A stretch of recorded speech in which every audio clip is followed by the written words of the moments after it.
بېنظیر د روپو نوې قسمه د کل نه شروع کیږي او یو نوټیفیکیشن په سوشل میډیا باندې چلیږي چې د پلاني تاریخ نه به تاسو ته نوې قسط چې دی دا به ملاویږي. نو په دې ویډیو کې له مکمل معلومات در کوم چې نوې قسمه تاسو سره کل نه ملاویږي او کم تاریخ چې ورکړی شوی په دې تاریخ په شروع کیږي که نه شروع کیږي. دا ویډیو معلوماتي او د غریبانو دپاره تاسو ویډیو راولی دا مخکې شیر کړئ چې نورو کسانو ته ور ورسي. د دې نه مخکې موږ تاسو ته په نوې قسط باندې چې دی خبره کړو چې نوې قسمه د کل نه شروع کیږي. بل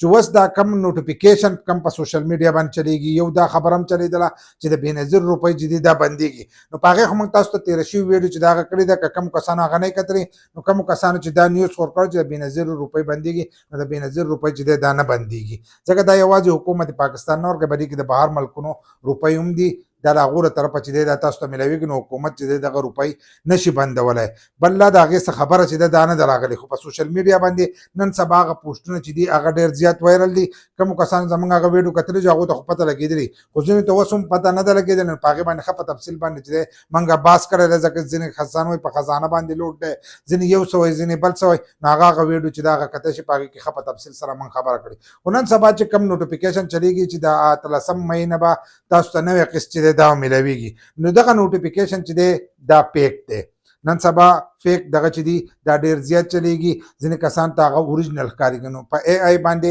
هر قسمه شی چې دی دا جوړېږي. بل لا په هغې کې د میاشتو حساب چې دی هغه هم غلط ورکړی دی د میاشتو حساب غلط ورکړی دی مارچ اپریل مۍ ورکړی ده چې دې قسط چې دی دا به تاسو ته پلان دغه میلاویږي نو ټول حساب کتاب چې دی دا اوټ ورکړی دی د دې میاشتو قسط چې دی هغه شتی نو دا چې دی دا په حساب باندې جوړ شوي دي د جنوري فروری مارچ قسطي دا د دې درو میاشتو قسطي بیا د اپریل مۍ جون چې دی د دې قسطي بیا د جولای اګست او ستمبر قسطي بیا د اکتوبر نومبر او دسمبر دا د دې درو میاشتو قسط چې دی په کال کې 4 قسط چې دي هغه تاسو ته میلاویږي خو په دې طریقه باندې میلاویږي. هغه چې کومې میاشتې حساب کړي دي هغه میاشتې چې دي هغه هم غلط چې دی دا حساب کړي دي نو تاسو ته به نوې قسط چې دی دا به رکل نه میلاویږي. د دې نه مخکې هم موږ تاسو ته په تېره شوي ویډیو کې ویلو چې نوې قسط چې دی هغه وایي چې دا به موږ تاسو له په ډیجیټل ویلټ اکاونټ کې درکوو چې په ډیجیټل ویلټ اکاونټ کې درکوي نو د هغې لپاره به اکاونټ چې دی دا به هم کولوي. د ځینې کسانو اکاونټونه چې دي دا کولاو شوي دي د حکومت سره هلته کې ریکارډ دی هغه کولاو شوي خو د ځینې کسانو اکاونټونه نه دي کولاو شي نو هغو له به دغه اکاونټ کولاویږي او د هغې نه وروسته چې دی دا روپۍ به